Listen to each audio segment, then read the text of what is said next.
اعوذ باللہ من الشیطان الرجیم، بسم اللہ الرحمن الرحیم۔ معزز سامعین و ناظرین، قربانی کے سلسلے کے سوالات کا یہ سلسلہ ابھی جاری ہے۔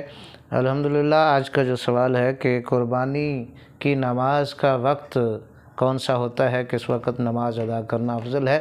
تو قربانی کی نماز کا وقت جو ہے وہ سورج کے سوا نیزے تک آ جانے تک یا سورج کے اچھی طریقے سے طلوع ہو جانے کے بعد شروع ہوتا ہے اور سورج کے زوال تک یعنی چاشت کی نماز تک یا اس کے بعد تک نماز کا وقت ہوتا ہے۔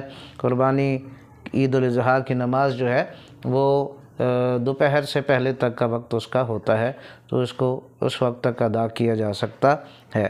اس کے علاوہ قربانی کرنے کا جو وقت ہے وہ نماز عید ادا کرنے کے بعد 13 ذو الحج کی شام تک بھی قربانی کی جا سکتی ہے۔ نماز عید ادا کرنے سے پہلے قربانی نہیں کی جا سکتی۔